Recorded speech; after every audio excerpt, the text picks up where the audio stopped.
Até uma revista Inclusão, tem tanta matéria. A Associação Brasileira de Neurologia e Psiquiatria Infantil é uma associação muito antiga. Os dois membros fundadores foi o professor Klinsky, que é um psiquiatra infantil, e o professor Lefebvre, neurologista infantil.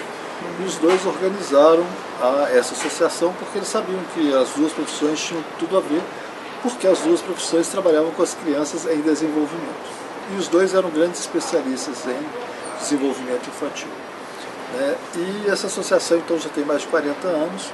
E nesse momento, esse grupo nosso que está organizando o congresso, a gente acha que está na hora de a gente vitalizar, a associação, e a ideia do nosso congresso é trazer a neurociência próxima das pessoas, próximo das famílias, próximo dos profissionais e próximo do grande público que pode presenciar o nosso evento. O nosso congresso vai focar basicamente em 3 áreas, que é autismo, TDAH e transtorno de aprendizagem. Por que as 3? O transtorno de aprendizagem é uma área que, à medida que o sistema educacional brasileiro está evoluindo de uma certa forma, a gente precisa que essas crianças sejam incluídas na escola. E entender as diferenças no aprendizado é fundamental para a inclusão delas na escola. O TDAH, porque é uma doença extremamente prevalente, pouco conhecida, que existem vários mitos no Brasil disseminados de uma forma errônea, de dois lados. Um, que as crianças que têm TDAH são preguiçosas, mentirosas e perigosas. E por outro lado, que o TDAH não existe. E no meio disso a gente tem 5% da população infantil que sofre de transtorno de déficit de atenção sendo maltratada, ou pelo preconceito ou pela falta de conhecimento. O outro ponto é o autismo, que é uma doença que, se a gente for pensar, é um transtorno que se diz de uma epidemia dele. Na verdade não, à medida que foram se mudando os critérios diagnósticos, o conhecimento foi aumentando, a gente percebeu que tem um grupo muito maior de crianças com autismo do que se conhecia.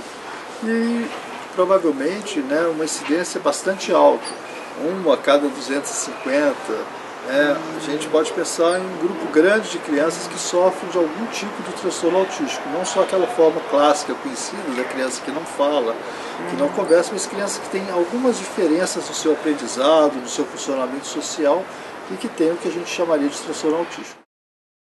A gente escolheu para o nosso congresso algumas pessoas chaves no sentido de estar discutindo as propostas mais avançadas em relação ao desenvolvimento infantil. Então a gente está trazendo a Ruth Shalev, que é uma neurologista infantil israelense, que tem os trabalhos mais importantes do aprendizado da matemática, de quando a criança não aprende matemática.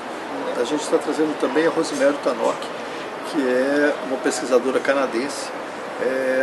Atualmente ela é responsável pela área de transtornos de aprendizagem do DSM-5. A gente está trazendo o Philip Shaw, que é um psiquiatra inglês que trabalha nos Estados Unidos. Ele montou a forma de medir como que o cérebro amadurece. Ele conseguiu, com ressonância magnética não funcional, com ressonância magnética, ele foi acompanhando crianças e o amadurecimento do córtex das crianças. E criou uma medida para você poder medir, ele chama de, seria o afinamento do córtex. À medida que a criança vai amadurecendo, ela começa a organizar melhor os seus neurônios. Então é como se ela fosse afinando o córtex. E você pode medir isso a partir dos 5 anos até os 23 anos, como que o córtex vai se organizando. Então você pode ver áreas que estão mais amadurecidas, áreas que estão menos. Isso é fantástico para a gente que trabalha com infância e adolescência, porque permite você perceber assim, não, essa hora está amadurecendo uma região próxima para a pessoa conseguir organizar a parte motora com a área da linguagem. Agora não, ele está conseguindo amadurecer mais a região frontal, onde ele consegue ter um processo de decisão a posteriori diferente. Então você consegue ver isso com os mapas corticais que ele criou. Em doenças graves, como esquizofrenia, também o mapa cortical é muito interessante para você ver onde que teve mais perda, onde não teve. Então tem muita aplicabilidade. E a gente está trazendo o Tobias Erwich, que é um alemão, e ele é do grupo de Mannheim, que trabalha muito com eletrofisiologia associada à ressonância funcional magnética, avaliando crianças com TDAH, com dislexia, com autismo também.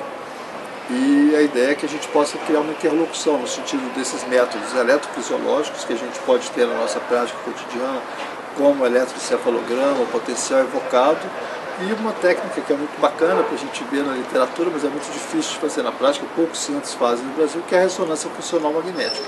Se a gente puder aliar as duas coisas, a gente vai ter um instrumento bom para poder ajudar, né, essa população que a gente atende. Entre a pediatria, a gente está trazendo um pediatra do desenvolvimento, que é uma coisa que no Brasil não tem e que alguns países já tem, que é muito interessante, que são pediatras que estudam o desenvolvimento infantil, que trabalham com o desenvolvimento e acabam sendo especialistas exatamente nesses transtornos que são do desenvolvimento infantil, como o autismo, o TDAH e o transtorno de aprendizagem. A gente está trazendo o Adrian Sandler, que é um pediatra americano que trabalha já há mais de 30 anos com esse grupo e é formador nessa área nos Estados Unidos. Quando a gente fala de transtorno de aprendizagem, a gente está falando basicamente de dois específicos nesse evento, que é a discalculia, que é o transtorno da aprendizagem aritmético, né? E a dislexia, que é o transtorno da leitura. Principalmente a discalculia é muito pouco conhecida, né? Os primeiros estudos têm mostrado a importância de entender a discalculia e de criar métodos para as crianças aprenderem melhor matemática nas escolas brasileiras. Porque algumas formas de ensinar matemática são muito difíceis para os meninos com discalculia, coisa simples, por exemplo. O menino que tem discalculia, ele precisa contar nos dedos.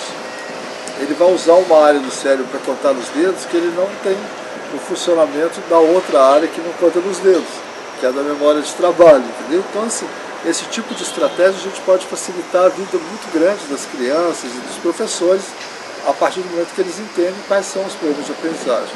Da mesma forma com a dislexia. Existem disléxicos que conseguiram escrever, que escreveram livros, que compuseram música, né, assim, mas que eram disléxicos, né, assim, e eles tiveram de criar várias estratégias para sobreviver. E a gente já pode pensar em estratégias que já vinham da sala de aula, que os professores possam utilizar. Para esse grupo a gente faz dessa forma e isso funciona melhor. A educação hoje no Brasil ela tem um sistema de atendimento educacional especializado dentro das escolas e que as pessoas que trabalham com isso também possam participar e entender mais o funcionamento e de onde criar estratégias para as crianças funcionarem melhor e serem incluídas no sistema escolar. Outra coisa interessante para trabalhar o desenvolvimento da infância e adolescência tem uma coisa básica que a gente tem trabalhado também no ambulatório, que é o horário de dormir das crianças. O nosso pico de secreção de hormônio do crescimento é a 00:30. Isso é genética. Independente, né, do ritmo circadiano, em torno de 00:30 a gente tem a secreção. Para uma criança poder utilizar né, o hormônio de crescimento, ele vai atuar na célula aumentando a síntese proteica. O aumento da síntese proteica aumenta a memória, aumenta, né, as sinapses, uma série de conexões depende da síntese proteica. E as crianças que dormem depois de 9:30, elas aproveitam menos o GH. E no nosso país, por uma pressão da sociedade de consumo e das emissoras de televisão, as crianças foram começando a dormir cada vez mais tarde. Então, a hora da família brasileira na década de 60, que era em torno de 7:30, 8 horas, passou no século atual para em torno de 10:30, 11 horas da noite. Isso traz um prejuízo cognitivo para as crianças enormes, porque elas têm muito mais problemas atencionais, problemas de crescimento, problemas de metabolismo relacionados a não aproveitarem o pico de secreção de hormônio de crescimento na 00:30.